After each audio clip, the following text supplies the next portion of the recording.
Today's story takes us to a place shrouded in mystery and fear, a home where unspeakable horrors once unfolded. Whispers say the restless spirit of a suspected killer still lingers within its walls, a shadow of past crimes that chills the heart of all who dare enter. What dark secrets are concealed here? And who was the true mastermind behind the bloody events that haunt this house to this day? If you're a fan of true crime, haunting, and mystery stories, you're in the right place. Subscribe and turn on notifications to join us twice a week for spine-chilling tales. Now, let's dive into today's story.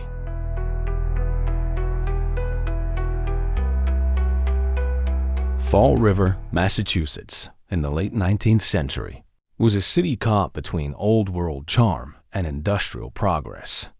The mills along the Queco River clattered day and night, providing jobs for many, but also drawing stark contrasts between the wealthy mill owners and the working class.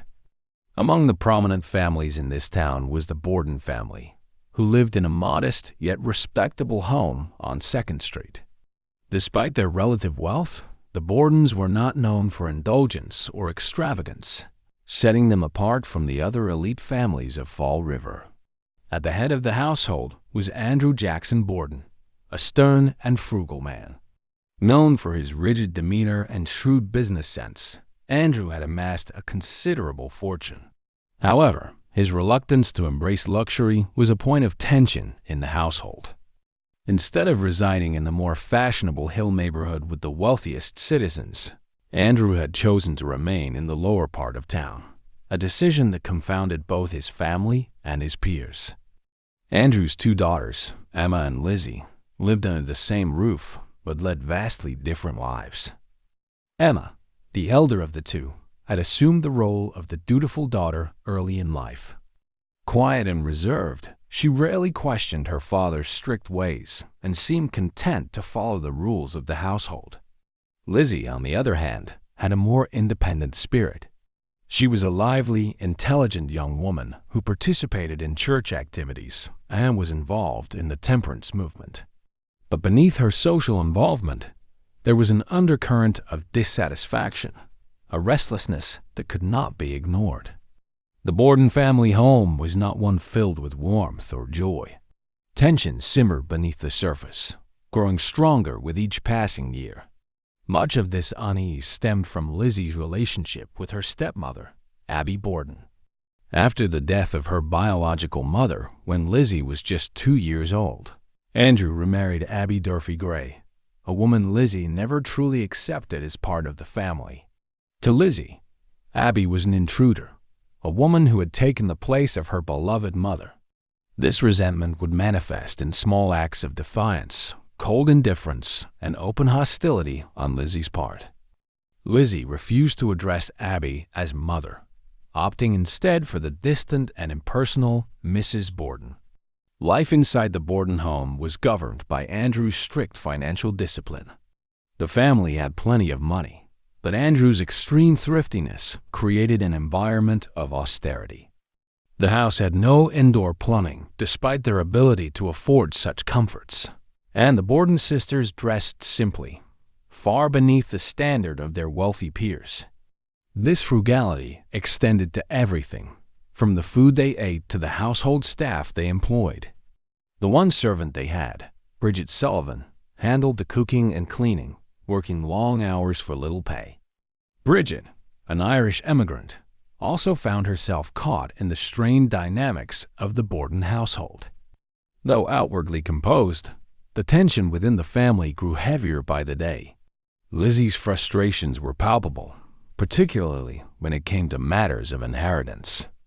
Andrew had recently made significant financial gifts to Abby's relatives, a decision that deeply angered Lizzie and her sister Emma. They felt that Andrew's wealth should be kept within the immediate family, fearing that Abby's relatives would benefit from the fortune they believed should be theirs. The growing distance between Lizzie and her father only added to her sense of isolation. Rumors circulated in town about the Bordens. Some whispered that Lizzie was unhappy, even trapped within her father's rigid world. Others speculated that the household was haunted by more than just familial discord. Neighbors reported odd occurrences around the Borden house. Unexplained noises in the night, strange shadows passing by windows, and an air of gloom that seemed to settle over the home. Whether these tales were based in fact or merely fueled by the growing gossip surrounding the family is hard to say, but the Bordens certainly seemed to be a family on the edge. The family dynamic became even more strained in the months leading up to the tragedy that would forever alter their lives. Lizzie, once active in the community, withdrew into herself. She stopped attending church regularly and began spending more time at home, avoiding contact with others. There was an unspoken understanding in the house that things were changing, though no one could predict just how drastic those changes would be. Lizzie's relationship with her father, already strained by years of emotional distance, began to deteriorate further. Though Andrew was not a man prone to outward displays of affection, there had once been a semblance of a father-daughter bond. But by the summer of 1892, that bond had nearly eroded. Lizzie felt trapped in the suffocating confines of the family home, overshadowed by her father's control and the presence of a stepmother she despised. Meanwhile, Andrew remained oblivious to or perhaps willfully ignorant of the growing turmoil within his household. His mind was fixed on practical matters, his business, his investments, and his legacy. Little did he know that his family's legacy would soon be defined, not by his financial success, but by a series of events so shocking that they would forever haunt the town of Fall River and turn the Borden name into a symbol of dark mystery. As the summer heat bore down on the town, the tension in the Borden home reached its breaking point. Small disputes escalated into bitter arguments. The air in the house felt thick with unresolved anger, old wounds, and deep-seated resentment. Though no one outside the home could truly understand what was happening behind closed doors, those closest to the family knew that the Bordens were far from the perfect family they appeared to be. By August of that year, the Borden household had become a pressure cooker of emotions, ready to explode any moment.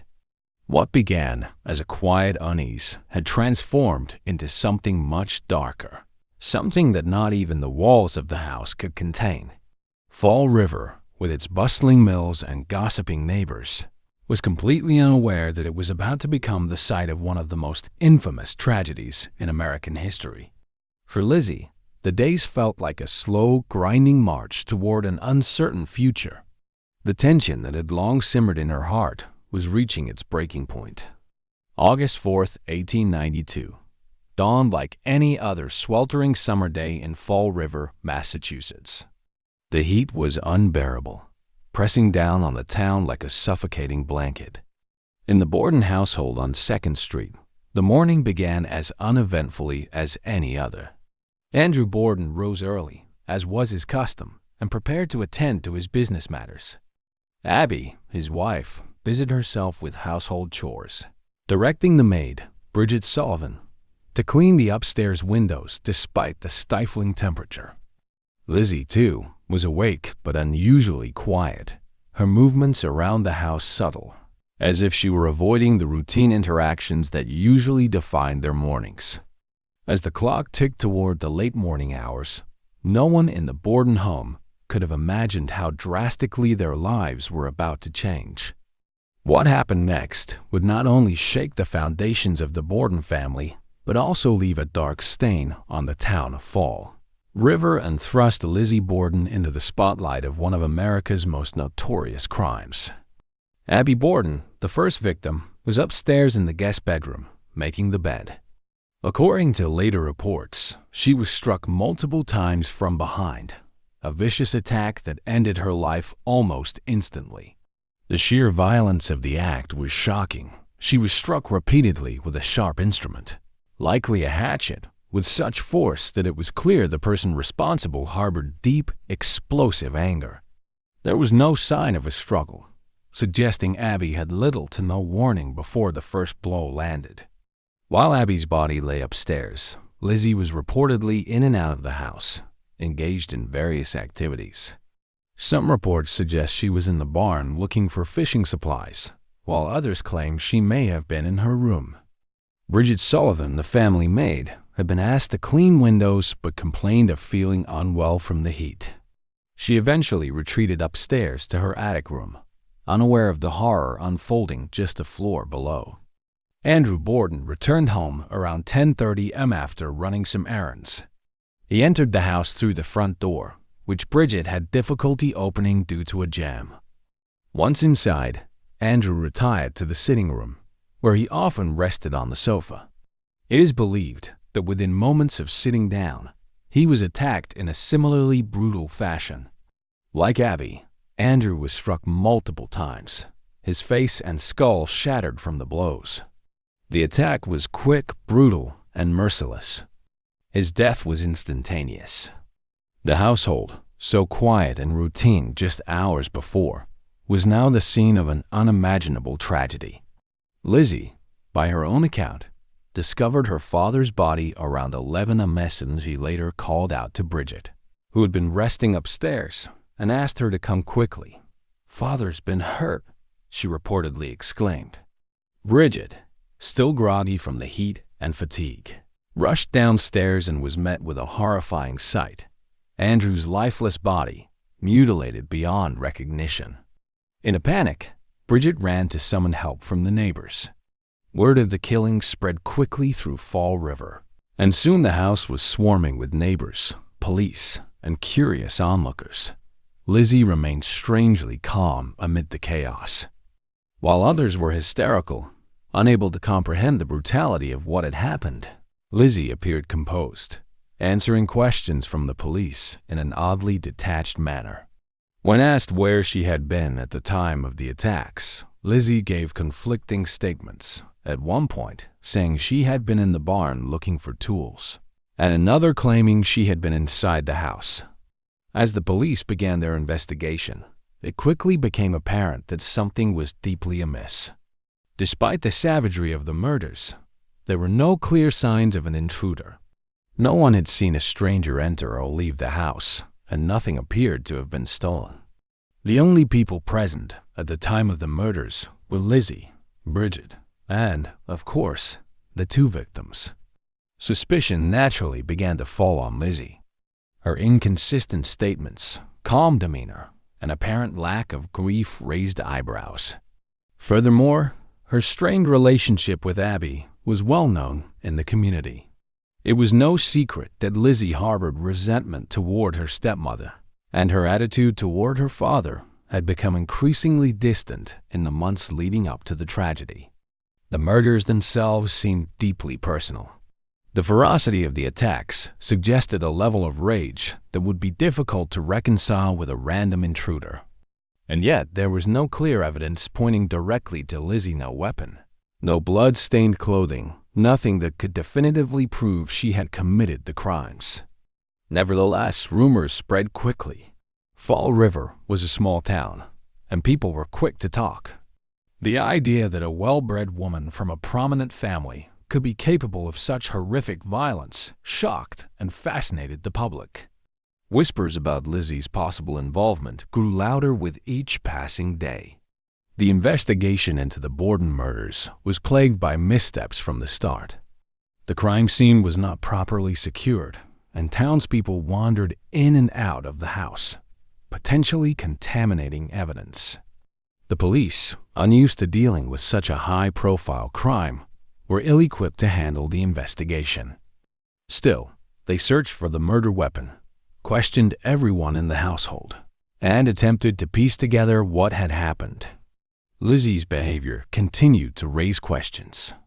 Just days after the murders, she was seen burning a dress in the stove, claiming it had been stained with paint. This act, while not incriminating in itself, fueled suspicions that she was trying to destroy evidence. Additionally, several witnesses reported seeing Lizzie acting strangely in the days leading up to the murders, though no one could pinpoint anything specific. The autopsies on Andrew and Abby Borden revealed the full extent of the violence they had suffered. Both had been struck multiple times with a sharp object, their wounds indicating a brutal, focused attack. The medical examiner also concluded that Abby had been killed first, sometime between 9 o'clock and 10:30 a.m., while Andrew's death occurred shortly after he returned home. The townspeople, already fascinated by the Bordens, now found themselves embroiled in a mystery that seemed almost too shocking to be real. How could such violence erupt in the home of one of Fall River's most respected families? And more importantly, who could have committed such a crime without leaving behind any clear evidence? As the days passed, the investigation intensified. The police, under increasing pressure to find the culprit, began to focus more intently on Lizzie. Her calm exterior, combined with her conflicting accounts and suspicious behavior, made her the prime suspect in the eyes of many. But without solid proof, the case against her remained circumstantial. The town of Fall River, still reeling from the shock of the murders, began to turn its attention toward Lizzie with equal parts suspicion and morbid curiosity. Could this quiet, respectable woman have committed such a horrific act? Or was she, too, a victim of unimaginable circumstances? The truth remained elusive, buried beneath layers of fear, suspicion, and secrecy. And so, as the investigation continued, the mystery deepened, and the Borden household, once simply the residence of a wealthy family, became the epicenter of one of the most notorious unsolved cases in American history. The investigation into the Borden murders took an unexpected turn when Lizzie Borden became the primary suspect. Fall River was a tight-knit town, and the idea of a woman, especially one from a respected family, committing such a brutal crime was difficult for many to accept. However, as details of Lizzie's behavior and inconsistencies in her story began to emerge, suspicion grew. The days following the murders were filled with confusion and speculation. The police initially struggled to gather solid evidence, hampered by their lack of experience with crimes of such a gruesome nature. They searched the Borden house from top to bottom, looking for the murder weapon and any clues that might point to the killer. Although a hatchet was found in the basement, it was clean, and no blood-stained clothing could be directly linked to the crime. Lizzie's actions in the days following the murders did little to ease suspicions. One of the most damning moments came when she was caught burning a dress in the kitchen stove. Lizzie explained to those who questioned her that the dress had been stained with paint and was no longer wearable. But to the authorities, the act raised red flags. Why would she destroy clothing in the middle of a murder investigation? Some believed it was an innocent act, while others saw it as a desperate attempt to cover her tracks. Despite the lack of direct evidence, the police arrested Lizzie Borden on August 11, 1892, a week after the murders. Her calm demeanor during the arrest and her apparent lack of emotion only fueled public curiosity. It was clear that this case was not going to fade quietly into the background Fall River, and soon the nation became captivated by the unfolding drama. Lizzie's trial began on June 5, 1893, and from the outset, it was a spectacle unlike anything the small town of Fall River had ever seen. The courthouse was packed with journalists, townspeople, and those simply eager to witness the proceedings firsthand. The media coverage of the trial turned Lizzie into a national figure, with newspapers across the country reporting every detail, often sensationalizing the story to keep readers engaged.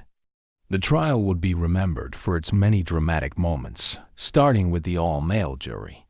In 1893, women were not allowed to serve on juries, so it was 12 men who would ultimately decide Lizzie's fate. The defense, led by former Massachusetts Governor George D. Robinson, was determined to paint Lizzie as an upstanding woman of good character, someone incapable of committing such an unspeakable crime. Robinson, along with his co-counsel Andrew Jennings, framed the case around the idea that no woman, least of all a proper, church-going woman like Lizzie, could ever be guilty of such savagery. The prosecution, led by District Attorney Hosea Knowlton, faced an uphill battle from the beginning. With no witnesses to the crime, no murder weapon conclusively linked to Lizzie, and no clear motive. The prosecution relied heavily on circumstantial evidence. They argued that Lizzie's hatred for her stepmother, Abby, and her frustration over her father's tight control of the family fortune gave her reason to commit the murders. However, proving that Lizzie was capable of such an act was another matter entirely. One of the most contentious points of the trial was Lizzie's contradictory statements regarding her whereabouts during the time of the murders. In one version, she claimed to have been in the barn looking for tools. In another, she said she was in the house, unaware of the murders until she discovered her father's body. These inconsistencies, combined with the fact that no one else was seen entering or leaving the house during the crucial hours, cast a shadow of doubt over her innocence. Another key piece of evidence was the broken hatchet found in the Borden basement. Although it was never definitively proven to be the murder weapon, the prosecution argued that it matched the shape of the wounds on Andrew and Abby Borden. Still, without any traces of blood on the weapon or Lizzie's clothing, the connection remained tenuous at best. The prosecution's case also relied heavily on the testimony of Bridget Sullivan, the family's maid. Bridget's account of the morning of the murders was consistent. She had been outside cleaning windows when the attacks occurred, and she claimed to have heard nothing unusual inside the house. Bridget's testimony did little to help the prosecution's case, as she provided no direct evidence that Lizzie was responsible. However, her role in the household dynamic shed light on the tensions within the family, particularly the strained relationship between Lizzie and her stepmother. Despite the prosecution's efforts, the defense effectively dismantled many of their arguments. George Robinson, in particular, delivered powerful closing statements, reminding the jury that there was no physical evidence tying Lizzie to the murders. He questioned how Lizzie, a woman of good reputation, could have committed such a brutal act and then remained so calm in the aftermath. He also played to the societal beliefs of the time, emphasizing that it was unthinkable for a woman of Lizzie's standing to engage in such violence. Lizzie herself did not testify during the trial, which was not uncommon for defendants at the time. However, her silence left many wondering if she had something to hide. Her calm and stoic demeanor in court led some to believe she was capable of committing the crime, while others saw her as a woman wrongfully accused, overwhelmed by the enormity of the situation. The trial lasted nearly 2 weeks, and when the time came for the jury to deliberate, the public waited with bated breath. After just 90 minutes of discussion, the jury returned with their verdict: not guilty. Lizzie Borden was acquitted of all charges, and the courtroom erupted in applause.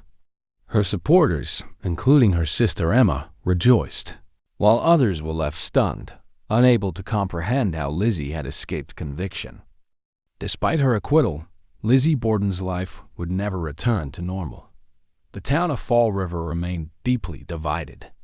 Many people believed that justice had not been served, convinced that Lizzie had indeed committed the murders, but had been able to escape punishment due to her wealth and social status. Others saw her as a victim of circumstance, unfairly vilified by a society that couldn't reconcile the idea of a woman committing such a crime. Lizzie and her sister Emma inherited their father's estate after the trial, giving them financial security, but the Borden name was forever tainted by the events of that summer. Lizzie, now known as Lizzie Borden, became a figure of fascination, shunned by many in her community, yet celebrated by others for having escaped conviction. She and Emma moved to a new home in Fall River, a large house they named Maplecroft, but they were never able to escape the shadow of the past. In the years that followed, rumors about the murders persisted. Some speculated that Lizzie had acted out of frustration and anger, unable to cope with her father's control and her stepmother's presence in her life. Others suggested that Lizzie might not have acted alone, that someone else, perhaps even Bridget Sullivan, had helped her cover up the crime. These theories, however, remained just that speculation without any definitive proof. The legacy of the Borden murders lived on in American folklore, with nursery rhymes and ghost stories immortalizing the case. Lizzie Borden took an axe, became a part of popular culture, even though no one truly knows whether Lizzie herself ever held the murder weapon. The trial marked a pivotal moment in the history of American crime, not only because of the brutality of the killings, but also because of the way it challenged societal views on gender, class, and violence. For Lizzie, the trial was both a beginning and an end.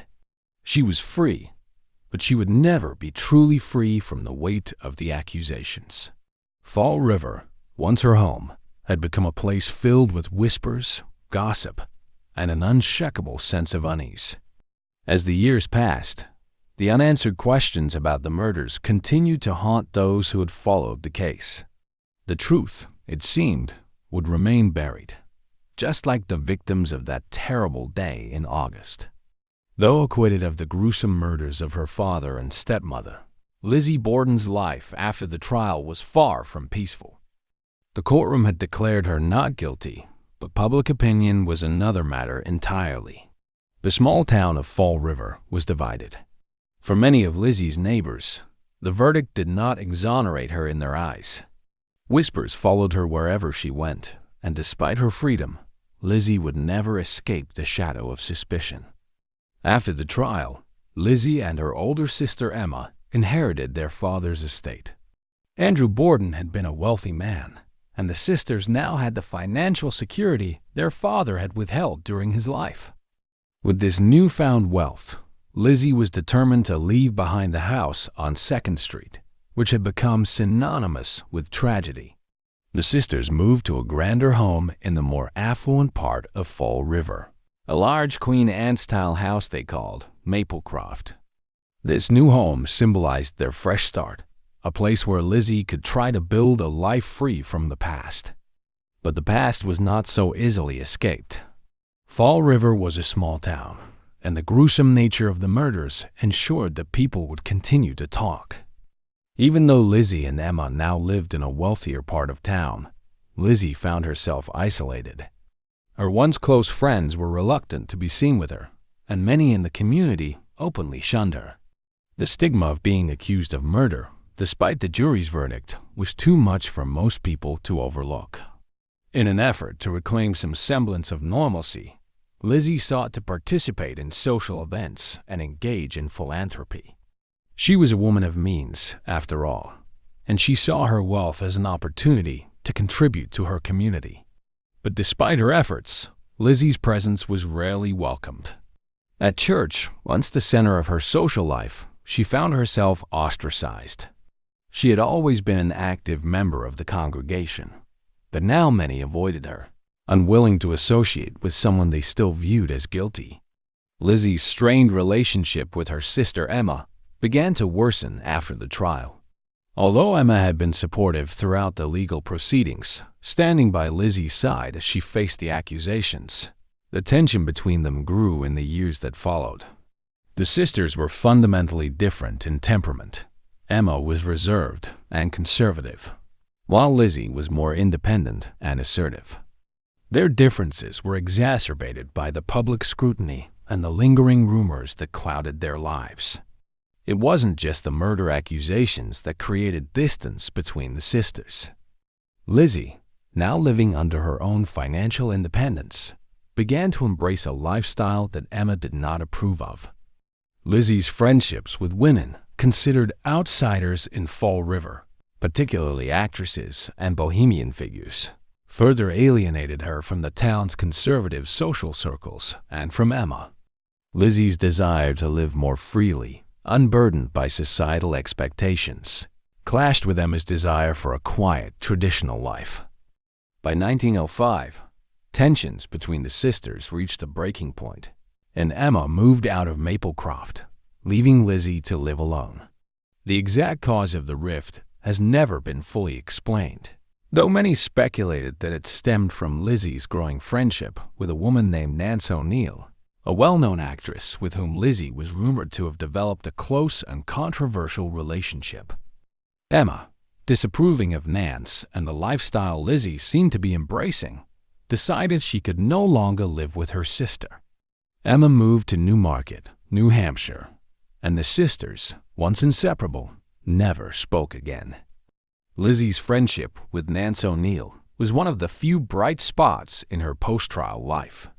Nance was everything Lizzie admired: bold, artistic, and free from the rigid expectations of society. Their friendship drew considerable attention and gossip, with many speculating about the nature of their relationship.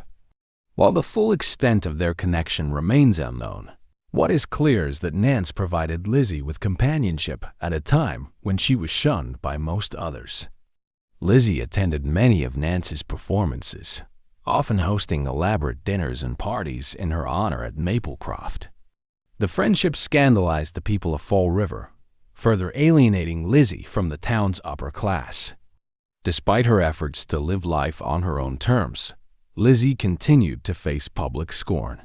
She was no longer just a woman acquitted of murder. She was a figure of mystery and suspicion, someone who lived outside the boundaries of what society deemed acceptable for a woman of her background. The media, too, never let her forget her past. Tabloid newspapers occasionally ran stories about the Borden case, reigniting public interest and ensuring Lizzie's name remained synonymous with the gruesome murders of 1892. Lizzie's life became increasingly reclusive. She had few visitors and even fewer people with whom she could confide. The large house on the hill, meant to be a symbol of her new beginning, became a place of solitude. Despite her wealth, Lizzie was often lonely, haunted not only by the lingering accusations, but also by the strained relationships she had with those closest to her. She no longer had the companionship of her sister, and even her bond with Nance O'Neill eventually faded as Nance moved on with her acting career. In her later years, Lizzie's health began to decline. She suffered from various ailments, including gallbladder disease, which worsened as she grew older. By the 1920s, she was a frail woman, far removed from the confident, assertive figure she had once been. She lived quietly in Maplecroft, rarely venturing out, and had little contact with the world beyond the walls of her grand home. Lizzie Borden died on June 1, 1927, at the age of 66, after a long battle with pneumonia. She passed away alone, with only a few loyal servants by her side. Despite her acquittal, Lizzie Borden remained an enigma throughout her life. To this day, questions about her involvement in the murders persist. Some believe she was truly innocent, the victim of a flawed investigation and societal biases. Others are convinced she was guilty, having escaped justice due to a lack of conclusive evidence. Regardless of where one stands on her guilt or innocence, Lizzie Borden's life after the trial was marked by isolation, loneliness, and a struggle to find peace in a world that refused to let her forget her past. When Lizzie died, she left behind a substantial estate. She was buried in the family plot in Oak Grove Cemetery, not far from where her father and stepmother were laid to rest. Lizzie, the woman who had once been at the center of one of the most infamous murder trials in American history, found her final resting place in the town that had both condemned and acquitted her. In the years following her death, the story of Lizzie Borden has continued to captivate the public. Her life, her trial, and the unsolved mystery of the Borden murders have become the stuff of legend. Songs, plays, books, and even films have kept her story alive, ensuring that Lizzie Borden will forever be remembered, not just as a figure in Fall River's history, but as a lasting icon of true crime and mystery. Lizzie Borden's legacy, much like the events of that August morning in 1892, remains complex and unresolved. Whether seen as a tragic figure unfairly maligned by society or as a calculating woman who evaded justice, Lizzie's story continues to be a source of fascination, inviting endless speculation and debate. Even in death, she has remained a symbol of one of America's most enduring mysteries. As the years passed and the dust settled on the trial of Lizzie Borden, her story transformed from a courtroom drama into an enduring legend. Even though she was acquitted, the mystery surrounding the brutal murders of Andrew and Abby Borden continued to captivate the public's imagination. For many, Lizzie became more than just a woman embroiled in a scandalous trial. She became a symbol of an unsolved mystery that blurred the lines between guilt and innocence, truth and rumor. The town of Fall River, despite its efforts to move on, could never truly escape the shadow of the Borden murders. For some residents, the case was a reminder of how justice could be swayed by social status and wealth. For others, it was a cautionary tale about the dangers of suspicion and gossip.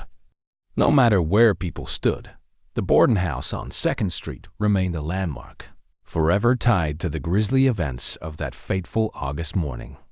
The media's fascination with the Lizzie Borden case never waned. In the years immediately following the trial, newspapers continued to publish speculative articles, often revisiting the details of the crime, rehashing old evidence, and proposing new theories. Some journalists interviewed people who had lived in Fall River at the time, hoping to uncover fresh insights. However, as time wore on, the facts of the case became entangled with myth and rumor, making it increasingly difficult to separate truth from fiction. By the early 20th century, Lizzie Borden's story had taken on a life of its own, evolving into a piece of American folklore.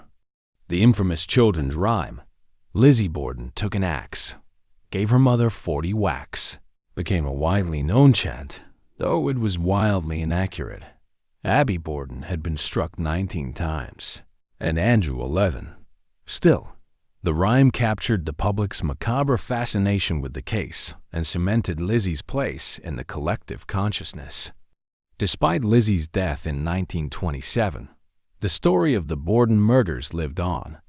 Writers, filmmakers, and playwrights found inspiration in the case, using it as the basis for countless retellings and adaptations. Novels, short stories, and plays kept the tale alive, often portraying Lizzie as either a cold-blooded killer or an innocent woman wronged by society. Each retelling added new layers to the legend, sometimes playing fast and loose with the facts to create a more dramatic narrative. As the true crime genre gained popularity in the 20th century, Lizzie Borden became one of its most famous figures. Her trial, with its shocking violence and lack of resolution, was tailor-made for the growing appetite for crime stories. Writers and filmmakers were drawn to the ambiguity of her case. The question of whether Lizzie was truly innocent or guilty had never been definitively answered, making it a compelling mystery that could be revisited time and time again. In the 1960s and 70s, as interest in true crime continued to grow, Lizzie's story was re-examined by a new generation of writers and historians. Books such as Edmund Pearson's Trial of Lizzie Borden and Arnold Brown's Lizzie Borden, The Legend, The Truth, The Final Chapter, sought to uncover new evidence and provide fresh perspectives on the case. However, despite their efforts, the mystery remained as elusive as ever. With no clear motive, no conclusive forensic evidence, and no eyewitnesses, the case defied simple explanation. Television and film also contributed to the enduring legacy of Lizzie Borden. In the 1970s, Elizabeth Montgomery starred in the made-for-TV movie The Legend of Lizzie Borden, portraying Lizzie as a woman who may have been pushed to her limits by family tensions and societal pressures.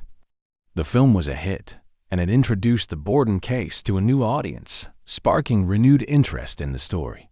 In the years that followed, documentaries and TV specials frequently revisited the Borden murders, each trying to offer a definitive answer to the age-old question, did Lizzie do it?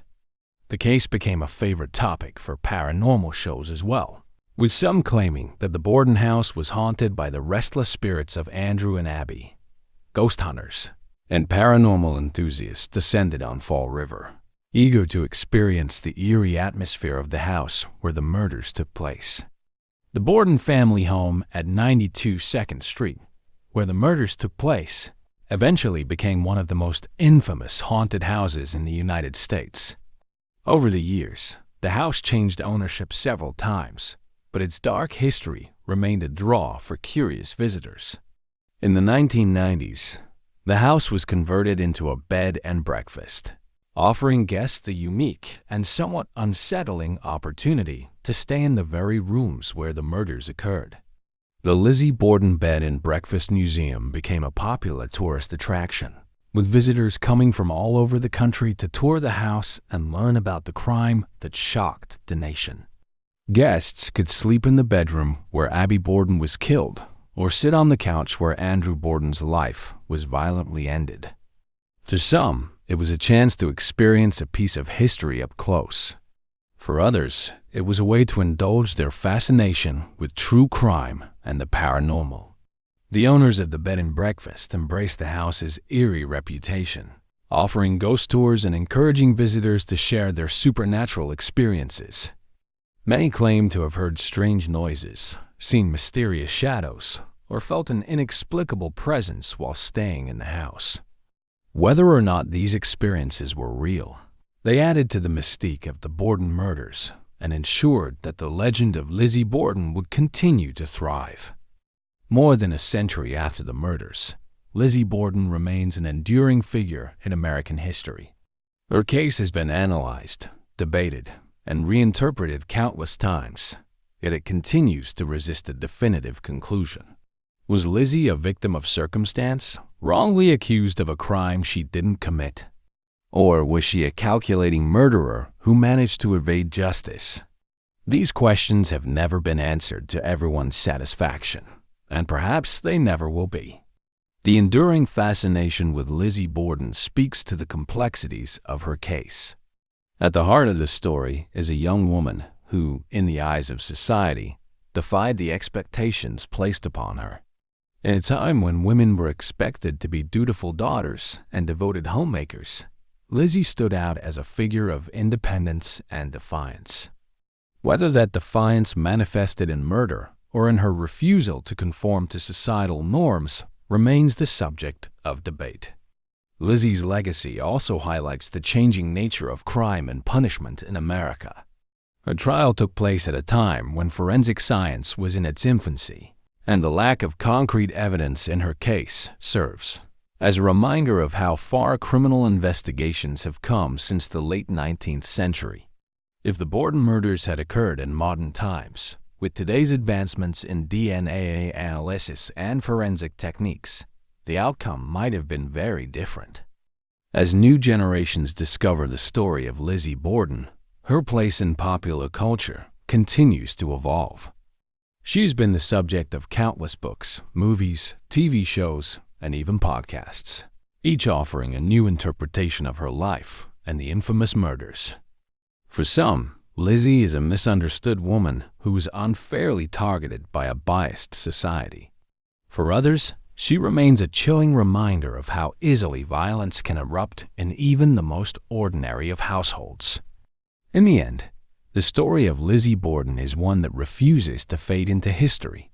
Her life, her trial, and the mystery that surrounds her have become a permanent part of American folklore. Whether viewed as a villain or a victim, Lizzie's name will forever be synonymous with one of the country's most infamous unsolved murders. And as long as there are unanswered questions, the legend of Lizzie Borden will continue to haunt the public imagination, just as it has for over a century.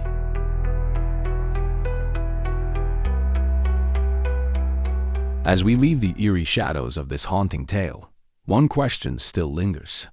Can spirits ever truly find peace, or are they forever bound to the places of their darkest moments?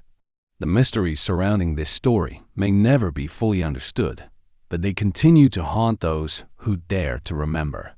If you enjoyed this journey into the unknown, don't forget to subscribe and join us twice a week for more true crime, haunting, and mystery stories. And if today's tale left you with chills, let us know in the comments. Until next time, stay curious and beware of what may be lurking in the shadows.